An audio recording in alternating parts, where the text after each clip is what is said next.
तो नमस्कार बच्चों, आपकी न्यूज आ गई है कि अप टू 30% सिलेबस रिड्यूस हुआ है।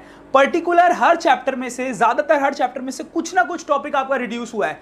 अब हमने हर टॉपिक को 3 कैटेगरी में डिवाइड किया है। देखो, जो भी आपका टॉपिक रिड्यूस हुआ है, या तो वो ज्यादा रिक्वायर्ड नहीं है लॉन्ग रन में, मतलब आगे फ्यूचर में आपका इतना रिक्वायरमेंट नहीं है, और सीबीएसई उसे पूछ रही थी, मतलब सीबीएसई सिलेबस में था, तो वो एक मैं आपको कैटेगरी बना रहा हूं। दूसरी कैटेगरी है जो लिंक्ड टॉपिक है, मतलब अगर आप जिन्हें नहीं पढ़ोगे तो हो सकता है कि आपका जो क्या हो, एक रिदम है वो टूट जाए और उस चैप्टर में आपको थोड़ी बहुत डिफिकल्टी का सामना करना पड़े। तो लिंक्ड टॉपिक्स मैंने आपका दूसरा पार्ट रखा है। और तीसरा, हाईली इंपॉर्टेंट टॉपिक्स जो सीबीएसई ने हटा दिए, जबकि वो बहुत ही इंपॉर्टेंट थे और फ्यूचर में उनकी रिक्वायरमेंट भी थी। तो 3 पार्ट है।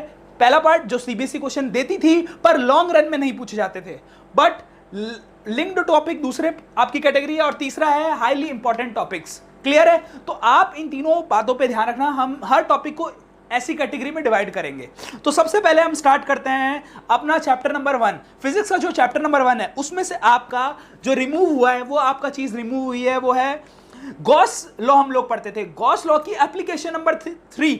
गॉस लॉ की एप्लीकेशन नंबर 3 जो कि थी uniformly charge thin spherical shell. कुछ ही दिन पहले मैंने बच्चों को ये पढ़ाया और मैंने बताया सीबीएसई इसके बारे में इतने सारे क्वेश्चन पूछती थी हर साल, पर फिर भी इस चैप्टर को, इस टॉपिक को रिमूव कर दिया। कहीं ना कहीं ये थोड़ा टफ टॉपिक भी था, तो सीबीएसई ने इसे रिमूव कर दिया है। क्या इसकी लॉन्ग रन में रिक्वायरमेंट थी? तो थोड़ी बहुत हाँ रिक्वायरमेंट थी। तो मैं इसे बोलूंगा कि ये इंपॉर्टेंट टॉपिक था। तो पहला important, highly important topic CBSE ने रिमूव किया है, तो यहां पर मैं 1 पॉइंट देना चाहूंगा इसे। ठीक है, तो 1 पॉइंट आपको इधर मिल चुका है। दूसरा, आपका जो सेकंड चैप्टर है, जो कि है पोटेंशियल एंड कैपेसिटेंस का चैप्टर, बड़ी मजेदार बात है कि उसमें से एक भी टॉपिक रिमूव नहीं हुआ है, क्योंकि सारे टॉपिक बहुत इंपॉर्टेंट थे।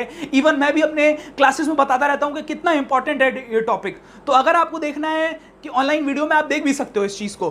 तो सेकेंड चैप्टर में से कुछ रिमूव नहीं हुआ, तो आपको यहां पर 1 पॉइंट मिलता है हाईली इंपॉर्टेंट टॉपिक को, जो कि फर्स्ट चैप्टर से रिमूव हुआ। फिर आते हैं हम थर्ड चैप्टर के अंदर। थर्ड चैप्टर में से टोटल करीबन आपके 3 टॉपिक रिमूव हुए हैं। पहला टॉपिक है कार्बन रजिस्टर, जिसकी लॉन्ग रन में इतनी रिक्वायरमेंट नहीं थी, तो यहां पर आपको 1 पॉइंट मिलता है। ठीक है, दूसरा आपका है जिसे हम बोलते हैं colour code of carbon register. कहीं ना कहीं आपको इसकी लिंक्ड टॉपिक है, नहीं है। क्या ये हाईली इंपॉर्टेंट टॉपिक है? नहीं है। तो इसकी भी लॉन्ग रन में इतनी रिक्वायरमेंट नहीं होती। इवन थोड़े बहुत जो आगे जाके बच्चे इलेक्ट्रॉनिक्स इंजीनियरिंग करते हैं, उन्हें थोड़ा बहुत इसकी जरूरत पड़ती है। फिर आते हैं सीरीज एंड पैरेलल कनेक्शन वाला टॉपिक। तो मैं आपको बता दूं, ये आपका लिंक्ड टॉपिक है बहुत ज्यादा, क्योंकि इसके बारे में आप ईएमएफ और बहुत सारे आगे जाके चीजें पढ़ते हो। इवन ये आपको पढ़ना ही पड़ेगा, तो इसको रिमूव करने का इतना कोई फायदा नहीं हुआ। पर series and parallel combination of register में से अब क्वेश्चन नहीं आएगा।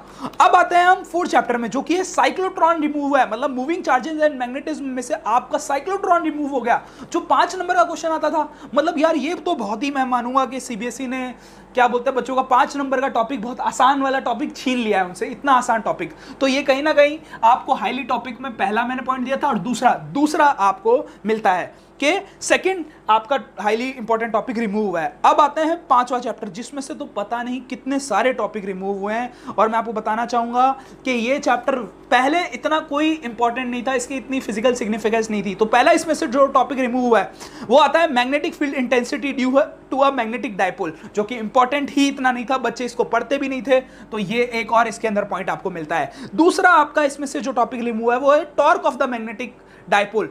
अब मैं आपको एक बात बता दूं, सीबीएसई ने बहुत मास्टर गेम खेला है। ये बच्चे फर्स्ट और सेकंड चैप्टर में टॉपिक कहीं ना ही पढ़ते हैं, तो बाद में 5th चैप्टर में तो उन्हें पढ़ने की जरूरत ही नहीं थी। बहुत ही बच्चे डायरेक्ट इसको करा करते थे, तो इसीलिए सीबीएसई ने बहुत ही गेम प्लान करके जिसकी लॉन्ग रन में रिक्वायरमेंट नहीं है, उसे रिमूव कर दिया है। वाह। पैरा डाया फेरोमैग्नेटिक मटेरियल, तीसरा टॉपिक, और उसके एग्जांपल्स।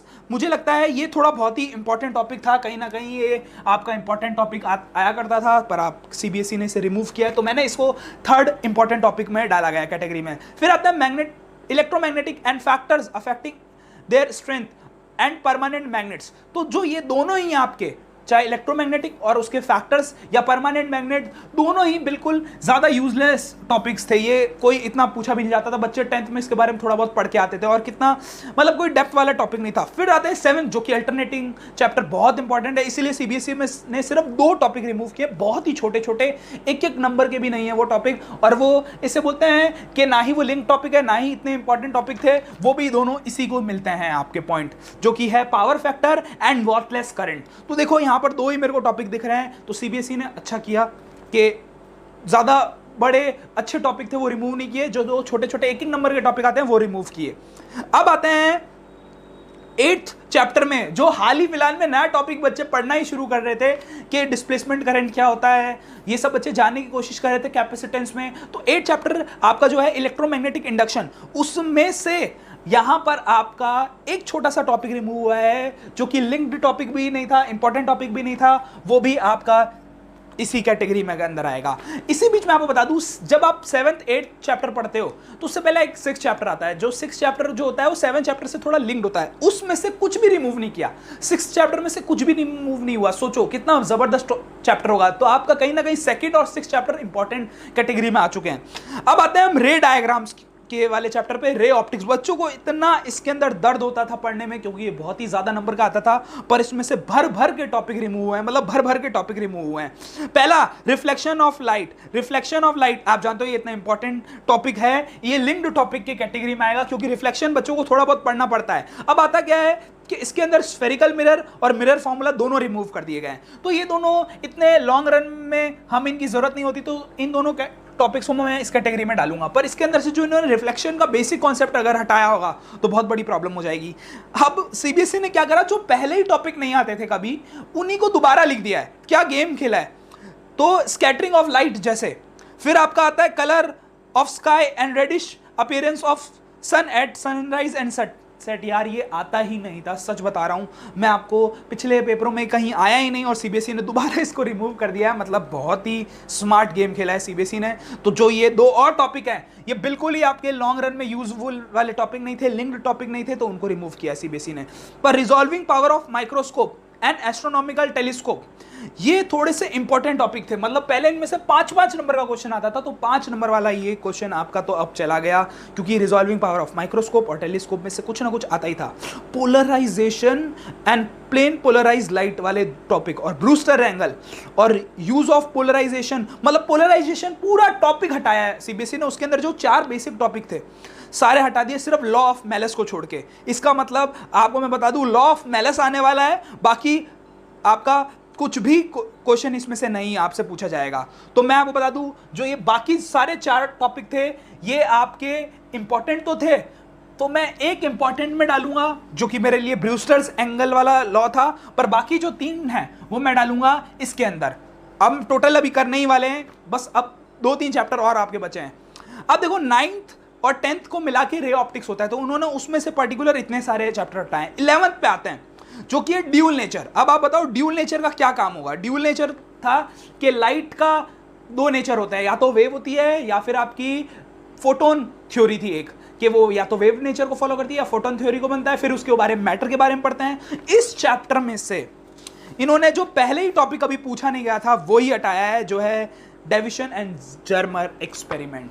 तो ओवरऑल मैं बता दूं, ये भी कोई इंपॉर्टेंट टॉपिक नहीं था, तो इस तरीके से ये भी आएगा आपके नॉट इंपॉर्टेंट टॉपिक में। देखो सीबीएसई कितना अच्छा काम कर रहा है, लिंक्ड टॉपिक कम हटाएं। सीबीएसई ने लिंक्ड टॉपिक जो होते हैं दूसरे से लिंक, वो 2 ही आपके टॉपिक है जो बहुत ज्यादा इंपॉर्टेंट थे, बहुत पहले 5-5 नंबर के क्वेश्चन आते हैं, वो आपके 5 हटाएं। पर अच्छी बात है वो लिंक्ड की कैटेगरी में नहीं आते हैं, तो सीबीएसई ने लिंक वाले सिर्फ 2 आपके हटाएं। और उसके बाद हम आते हैं, अगला आपका अब है चैप्टर एटम्स। एटम्स बहुत ही इंपॉर्टेंट टॉपिक और छोटा चैप्टर है, तो उसमें से सीबीएसई ने कुछ नहीं हटाया है एटम्स वाले चैप्टर में से।